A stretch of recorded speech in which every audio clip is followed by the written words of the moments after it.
Dalam beberapa minggu terakhir, perbincangan mengenai fenomena kabur aja dulu semakin ramai di media sosial. Banyak warga Indonesia yang mulai mempertimbangkan peluang bekerja di luar negeri, mencari kehidupan yang lebih stabil dan penghasilan yang lebih baik. Jepang, sebagai salah satu negara dengan perekonomian maju, kini mulai melirik tenaga kerja asing untuk mengisi kekurangan pekerja di berbagai sektor. Hal ini membuka peluang besar bagi tenaga kerja asal Indonesia yang ingin mencoba peruntungan di negeri matahari terbit. Duta Besar Jepang untuk Indonesia, Masaki Yasushi, menyatakan bahwa Jepang sangat menghargai kerja keras tenaga kerja Indonesia di berbagai bidang. Ia menegaskan bahwa tenaga kerja asal Indonesia dikenal disiplin, ulet, dan mudah beradaptasi, sehingga sangat dibutuhkan di banyak sektor industri. Lebih dari itu, masyarakat Jepang juga menghormati budaya Islam dan keberagaman yang semakin mempermudah tenaga kerja Indonesia dalam beradaptasi dengan lingkungan baru. Tidak hanya itu, Jepang saat ini menghadapi tantangan besar dalam dunia ketenaga kerjaan. Dengan populasi yang semakin menua dan angka kelahiran yang terus menurun, Jepang mengalami kekurangan tenaga kerja di berbagai sektor penting. Pemerintah Jepang pun mengambil langkah strategis dengan memperluas cakupan visa pekerja berketerampilan spesifik. Kebijakan ini memungkinkan lebih banyak tenaga kerja asing, termasuk dari Indonesia, untuk bekerja dan menetap di Jepang dalam jangka waktu tertentu. Di antara berbagai sektor yang membuka peluang bagi tenaga kerja asing, sektor transportasi menjadi salah satu yang paling menonjol. Otoritas Jepang diketahui membuka lowongan bagi warga negara asing untuk menjadi sopir taksi dan bus. Hal itu diwujudkan dengan menambah bahasa dalam ujian SIM. Langkah ini ditempuh sebagai upaya mengatasi kekurangan tenaga kerja di sektor transportasi, sekaligus memudahkan rintangan bagi warga negara asing dalam menghadapi ujian SIM, demikian diberitakan Nikkei Asia. Jepang disebut kekurangan tenaga kerja di sektor taksi dan bus. Jumlah kekurangan pengemudi itu diperkirakan akan mencapai 67.000 dan 22.000 orang pada tahun 2029. Untuk mengatasi hal itu, Badan Kepolisian Nasional setempat menerjemahkan contoh soal untuk ujian SIM kelas 2 dalam 20 bahasa dan mendistribusikannya ke seluruh kantor polisi. Dengan begitu, makin banyak warga negara asing yang dapat mengikuti ujian. Sebagai informasi, tahun lalu, anggota parlemen Jepang melakukan revisi Undang-Undang Kontrol Imigrasi dan undang-undang terkait. Dengan revisi tersebut, dipercaya bisa memperluas penerimaan lebih banyak pekerja asing, termasuk di sektor transportasi darat yang mencakup taksi dan bus. Khusus sektor transportasi, karena baru ditambahkan ke dalam kategori pekerja berketerampilan spesifik. Salah satu contoh nyata dari keterbukaan Jepang terhadap tenaga kerja asing adalah kisah seorang pria asal Indonesia bernama Ius. Baru-baru ini, ia mencatat sejarah sebagai sopir bus pertama dari Indonesia yang bekerja di Jepang. Keberhasilan ini tidak hanya membanggakan, tetapi juga membuka mata banyak orang bahwa bekerja di Jepang kini bukan sekadar impian.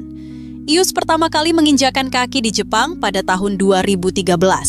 Selama bertahun-tahun, ia menempuh pendidikan di sekolah bahasa dan bekerja di sebuah biro perjalanan. Perjalanan karirnya akhirnya membawanya bergabung dengan perusahaan Nikko Kanko Busko, sebuah perusahaan transportasi yang berbasis di Tokyo. Namun, untuk menjadi sopir bus di Jepang, Ius harus melalui berbagai ujian ketat. Pada Desember 2024, Ius berhasil lulus tes kemampuan profesional dan komunikasi, serta mendapatkan lisensi kendaraan besar yang diperlukan untuk menjadi sopir bus. Ini bukanlah perjalanan yang mudah, mengingat ujian mengemudi di Jepang terkenal sulit dan memiliki standar keselamatan yang sangat tinggi. Dengan pencapaiannya ini, Ius dijadwalkan mulai mengemudikan bus wisata di Jepang pada April 2025.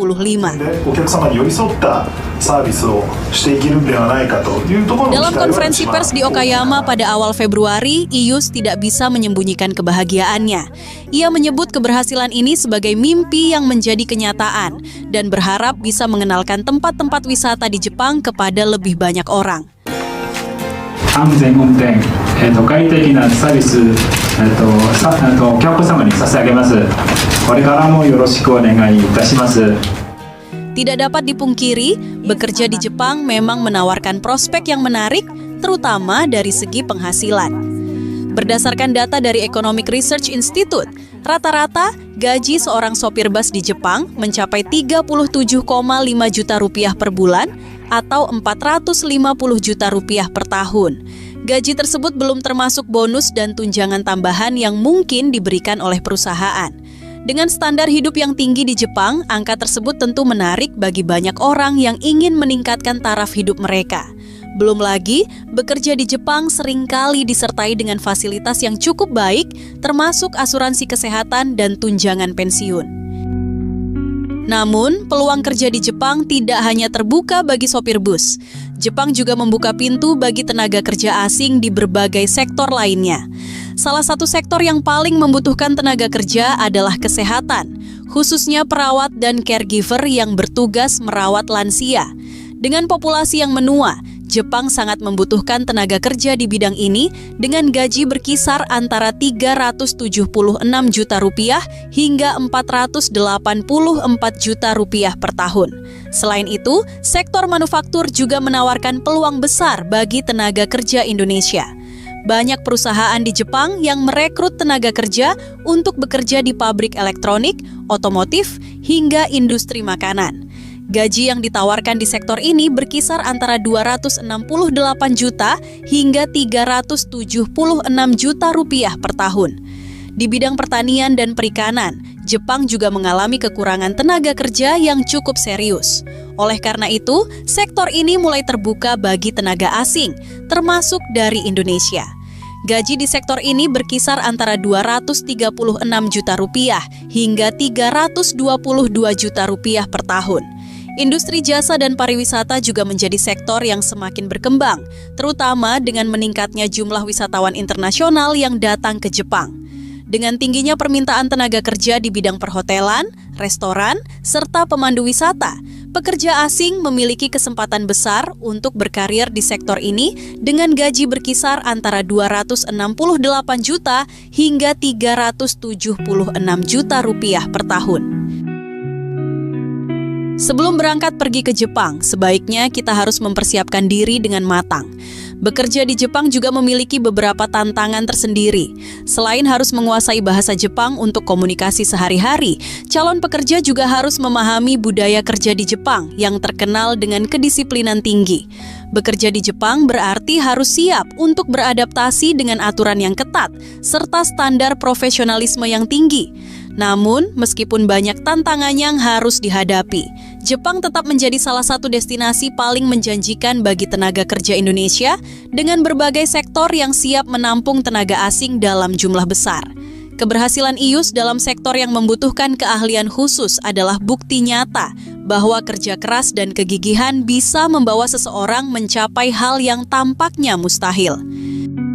Dengan semakin terbukanya peluang kerja di Jepang, mungkin akan ada lebih banyak lagi tenaga kerja Indonesia yang menyusul jejak IUS dalam membangun karier di luar negeri. Apakah ini akan menjadi tren baru bagi masyarakat Indonesia? Kita akan terus mengikuti perkembangannya. Terima kasih telah menyaksikan, sampai jumpa di video selanjutnya.